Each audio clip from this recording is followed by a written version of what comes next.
if you're in grade 7 in South Africa, this term you probably have to do an art project on a still life drawing. Now, I hope your teacher is not being very boring and making you do a vase of flowers. One of the cool ideas I came up with for still life is toys from my childhood. So I took 3 of my son's toys and just arranged them in an interesting way. So a still life drawing is just any object from everyday life that you've drawn.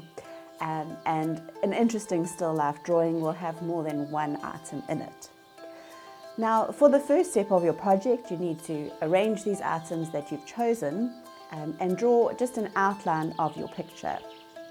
And when you're doing this first step, there's a couple of things you really need to think about. So the first thing is emphasis. Now, the thing that you want to stand out, you need to emphasize or make it really different to the background. So the way I did that is I'm not adding any of the background to the picture that I've drawn. I'm just drawing my 3 objects. And this will make them stand out nicely and it will be really clear. The next thing that you need to think about is the balance and direction. Now, to balance out a picture, there's some really easy rules that you can use. Firstly, the rule of thirds. So if you have a look at the pencil outline that I've drawn here, I started about a third of the way up my page and drew the line for the ground. And if you draw the main items for your picture on a third line, it looks more pleasing to people's eyes.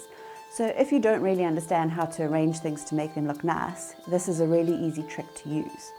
Another easy trick is that things look good in odd numbers, especially 3s. So that's why I've chosen 3 objects, because it will balance out easily without me even having to think about it.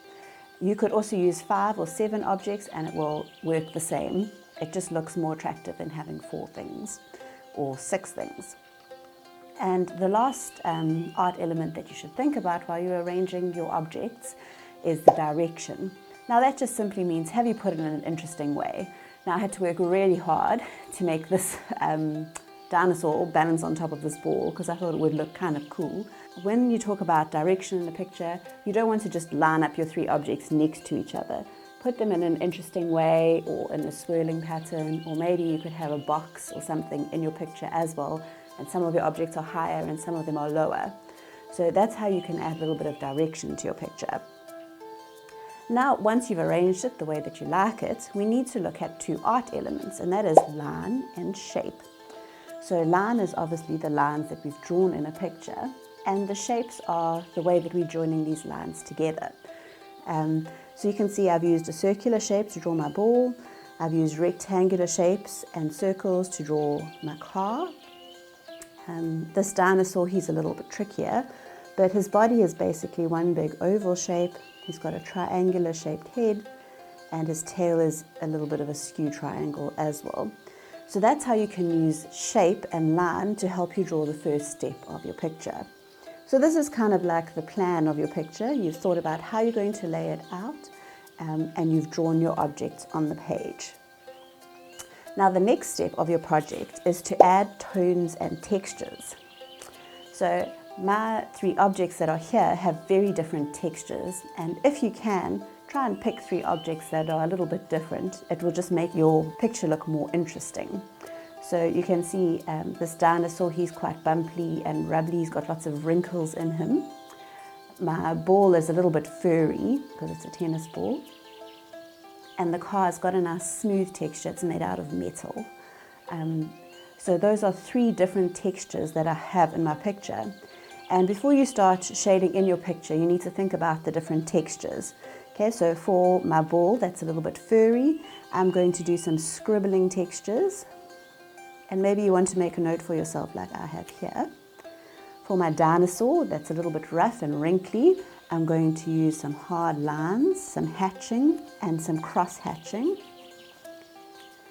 And for the car that's a little bit smoother, I'm just going to do some light colouring. You could even rub it with your finger to make the shading look even smoother. Right, the next thing that you need to think about before you start shading in your picture is the tones. Tone just means how dark and how light is your picture. So the darkest parts of my picture are going to be the things that are black, the tires of the car, and this dinosaur is also going to be one of the darker tones. The ball is definitely the lightest tone, but even in the ball we should have some darker and lighter tones to make it look more three-dimensional. Okay, so you can see here we have shaded in my picture. I've used the different textures that I spoke about, and I've thought about where it's going to be dark and where it's going to be light.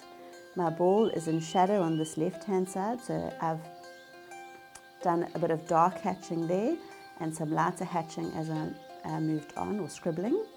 And I've left the two lines where the white part of the ball is clear. Right, now one of the things that you're supposed to do as part of your project is to look at a little square of your picture and look at the different tones that you can see in that square.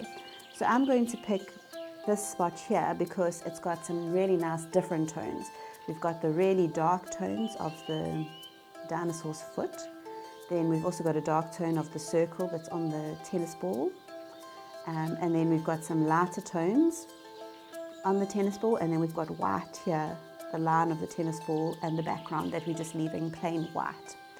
Okay, so that's looking at the different tones of your picture. And by just putting a square there and studying the different tones, look at it on your object that you're drawing and on your picture, and make sure that you are staying true to the tones of your picture. So once you've shaded in that picture, it's the third step, which is the colouring in. Now, it might seem crazy to do, we're doing 3 whole pictures for this project, but actually an artist, especially someone who does oil painting, they will completely shade their whole picture and then paint on top of the shading and hide all of that hard work, because it makes your picture look much richer. Now, you would probably use oil pastels or pencil crayons to do the colour version of your picture, and that's not going to work very nicely with your pencil. The pencil shading is just going to make it look brown and ugly. So we are going to do a third picture. Now, what I actually did is cheated, and I just traced this picture because I've already drawn it and it looks great and I like it. So I just traced the outline, and we're going to look now at the colours and the contrasts and emphasis. Okay, so if I look at this picture here, with the colours, which colour would you say sticks out the most? And if I had to answer that, I would say probably the ball, because it's a really bright colour, and the other 2 colours are dull. So sometimes you can emphasize or create contrast with colour, because bright colours are going to stand out nicely and the dull and darker colours are going to fade into the background. So that's another thing to think about as you're colouring in your picture. What I'm going to do now is just look at the different colours of my picture and colour it in.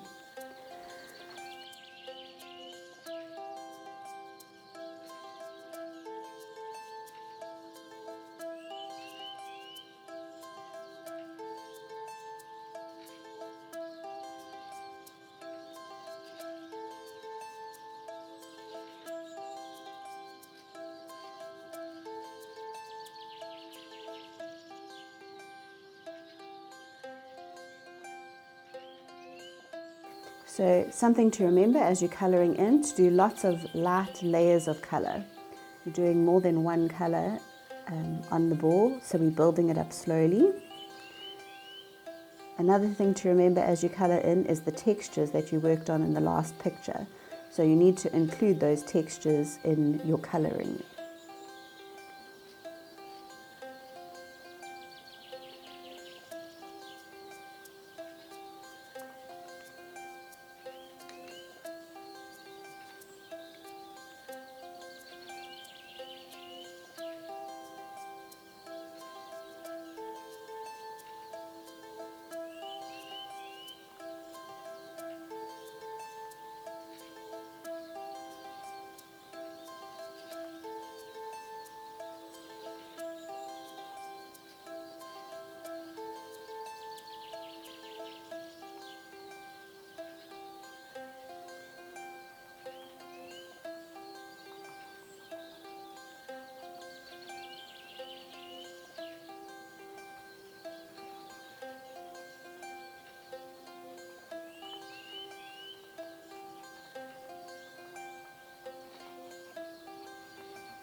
So that's how simple it can be to create a still life drawing. I hope you have lots of fun finding your objects to draw and creating beautiful pictures of them.